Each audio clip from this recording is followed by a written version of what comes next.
你身边有没有这种人？看起来也没特别认真，不是最聪明的，工作时数不比你长，社群贴文也不是最多的，但每次好事发生都跟他有关。升迁、接案机会、贵人相助，对的人在对的时间出现。你私下观察，觉得他也没做什么特别的事啊，就是正常过日子而已。可是机会就是一直往他身上飞，然后你开始怀疑自己。难道这个世界真的有分幸运的人跟不幸运的人吗？还是说他背后有什么我不知道的？我今天要告诉你，这件事情有答案，而且答案不是运气，也不是命。但我要先打破一件事，如果你之前有接触过显化、吸引力法则这类的内容，我希望你先暂时把那些放下，因为今天我要跟你讲的不是什么频率共振、宇宙传讯，这些东西比较缺乏科学基础，我不打算带你去那个方向。我要讲的是有真实心理学研究支撑的东西，是你明天早上买咖啡、跟陌生人聊两句、睡前滑手机的时候就可以开始做的事。我知道听起来可能简单到有点荒谬，但等你听完，你会发现那些幸运的人其实一直在无意识地做这3件事。在进入这3招之前，我要先讲一个概念，这是今天整个内容的地基。英国心理学家理查·韦斯曼 （Richard Wiseman） 他有一个很有名的研究，他花了10年追踪了将近400个人。这些人有些自认非常幸运，有些自认倒霉了一辈子。韦斯曼就是要找出这2群人的差异在哪里。结果他发现什么？幸运的人和不幸运的人客观遭遇到的机会数量是差不多的，差异不在机会的数量，差异在机会的察觉率。幸运的人更容易注意到机会的存在。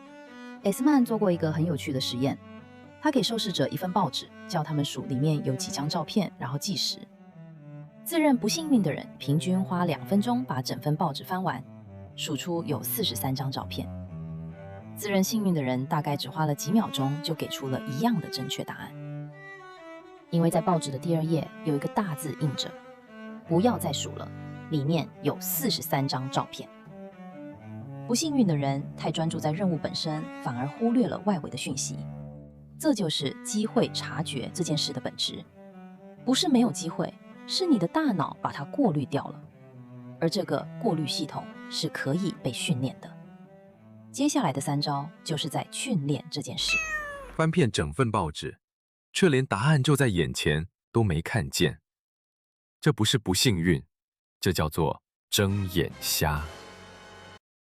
好，我们从第1招开始。你有没有这个经验？你决定要买某个牌子的车，或者某个颜色的包包，然后从那天开始，你走在路上、搭捷运、逛街，突然就觉得这品牌的车、这个包好像到处都是。明明之前都没注意到，现在感觉整个城市都有。这个现象有个名字，叫做频率错觉，英文是 frequency illusion， 也有人叫它 Bader-Meinhof phenomenon。这是史丹佛大学语言学家阿诺德·茨维基在2006年正式命名的。原理很简单，不是这些东西真的变多了，是你的大脑从不相关把它调成了相关，所以会开始无意识地主动收集这类讯息。这背后有个更底层的神经机制，叫做网状活化系统，英文简称 RAS，Reticular Activating System。它是你脑干里面一个神经束，它的工作就是当守门员。你的大脑每1秒钟接收200万个感官讯号，但你的意识只能处理大概100到120个，所以 RAS 会帮你筛选，把你认为重要的东西放进来，其他的直接屏蔽。你说这跟幸运有什么关系呢？关系可大了。那些看起来很幸运的人，他们的 RAS 被设定成了机会侦测模式，所以同一个社交场合、同一个对话、同一篇贴文，他们接收到的讯息跟你不一样。问题是 RAS 要怎么设定？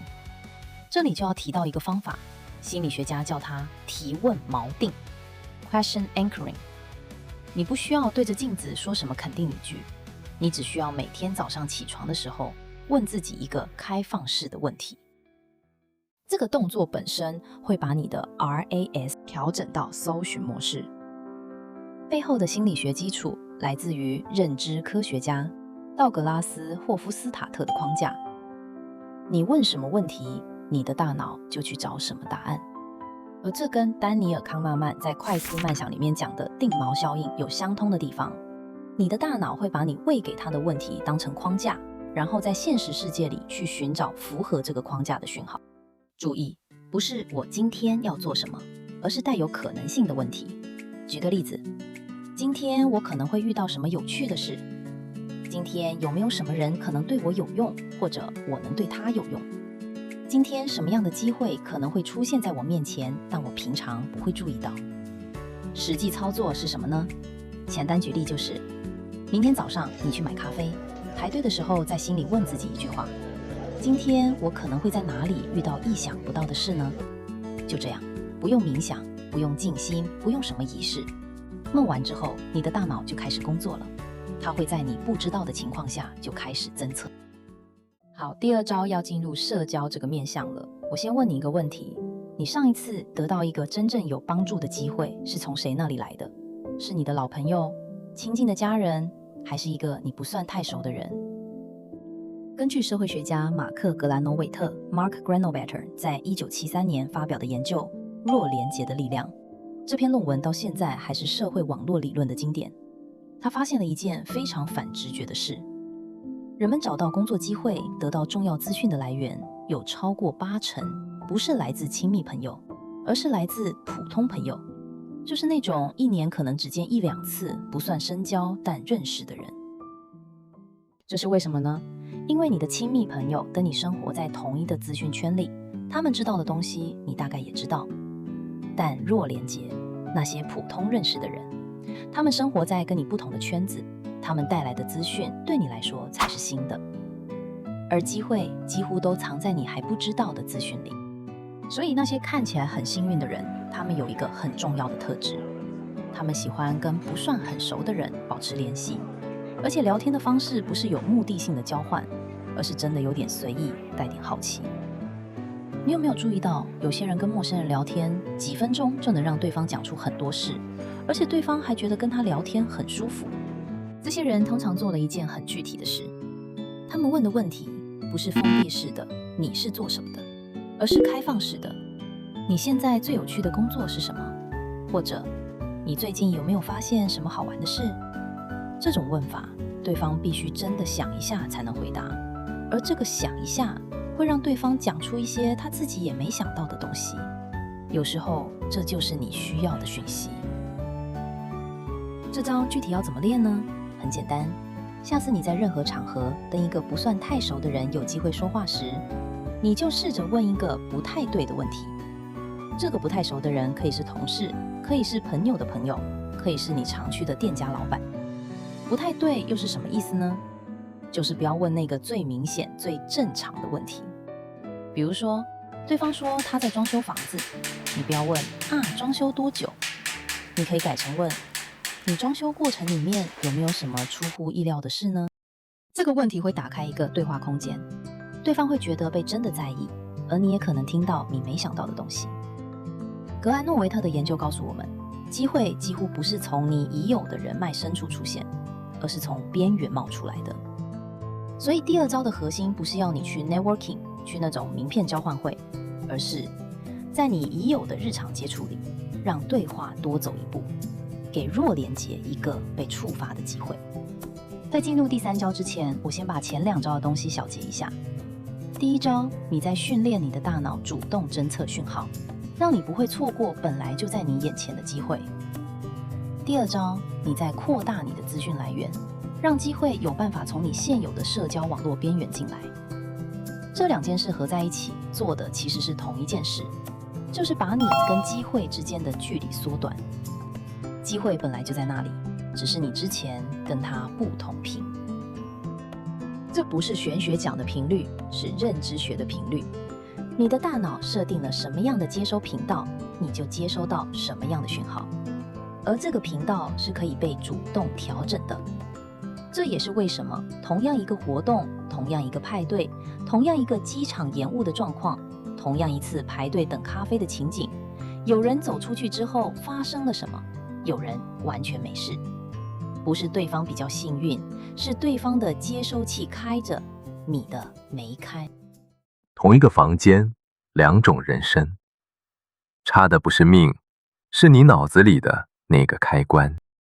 好，第3招了，这招是今天最关键的，而且跟你睡前滑手机这件事直接相关。心理学有一个研究分支，在过去20年发展得非常快，叫做身份认同与行为一致性。它的核心理论来自心理学家卡尔·罗杰斯在自我概念理论中提出的核心观点。罗杰斯说，人的行为长期来看一定会倾向跟自己的自我概念一致。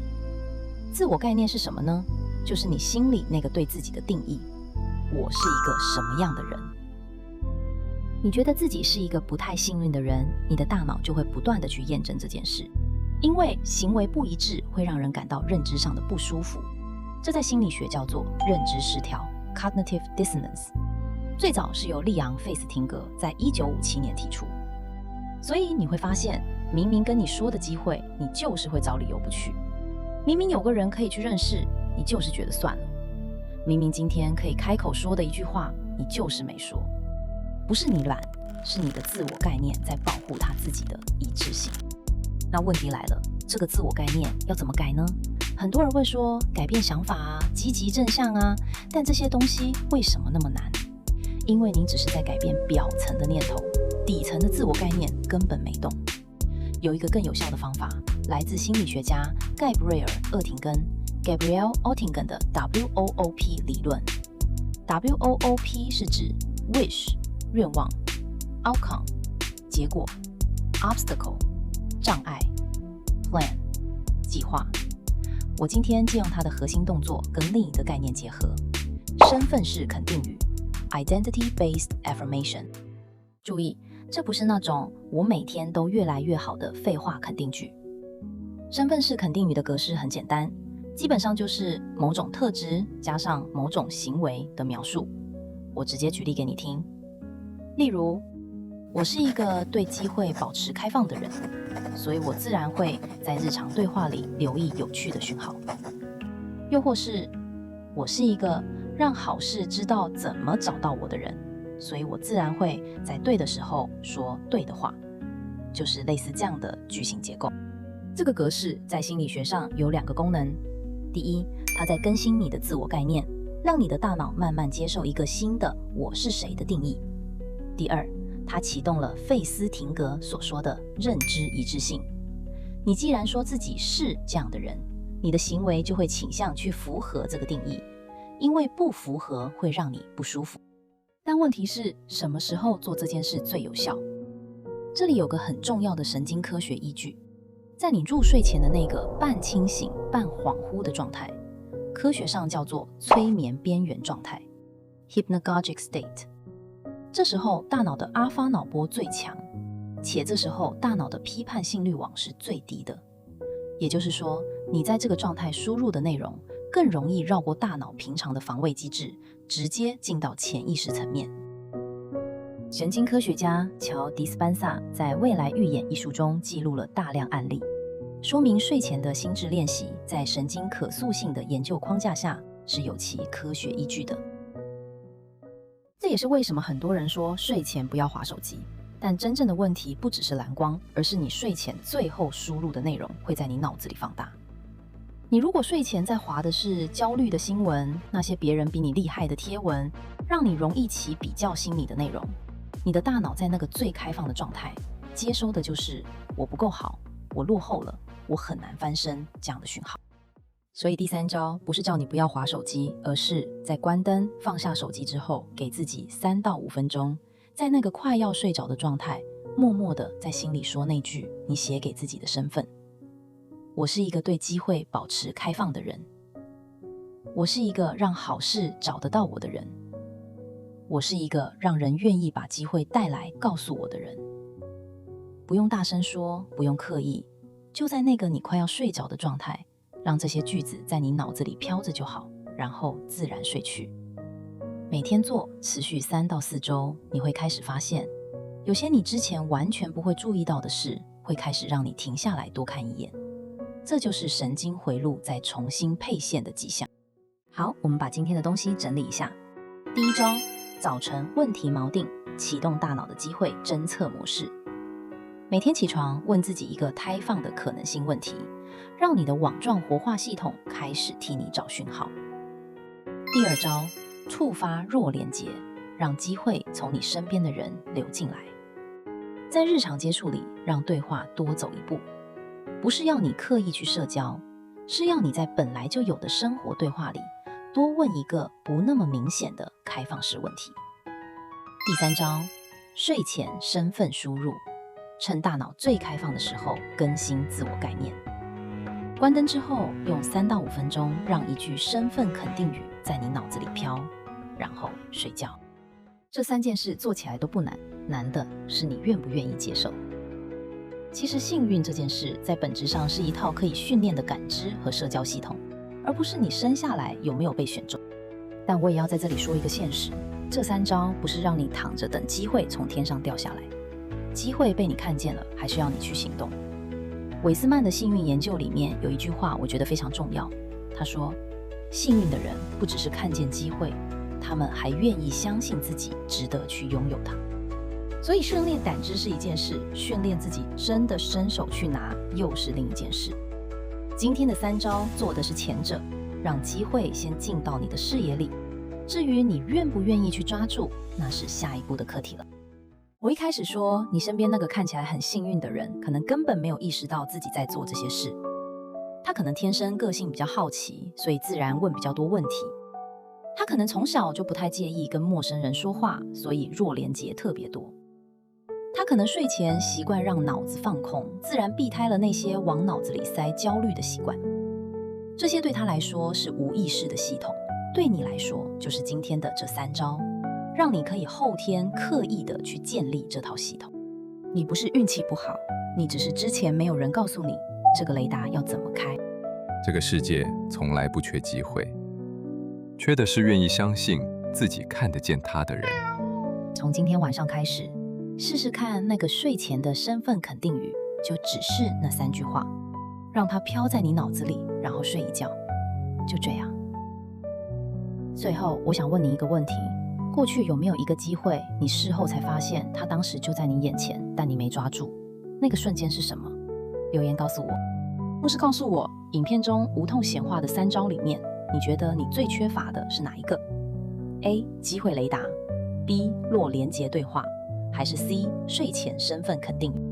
如果看到这里还没离开，你大概就是那种真的想搞清楚自己为什么卡住的人。这个频道就是为你做的，记得收藏影片并订阅频道，我们下集见，拜拜。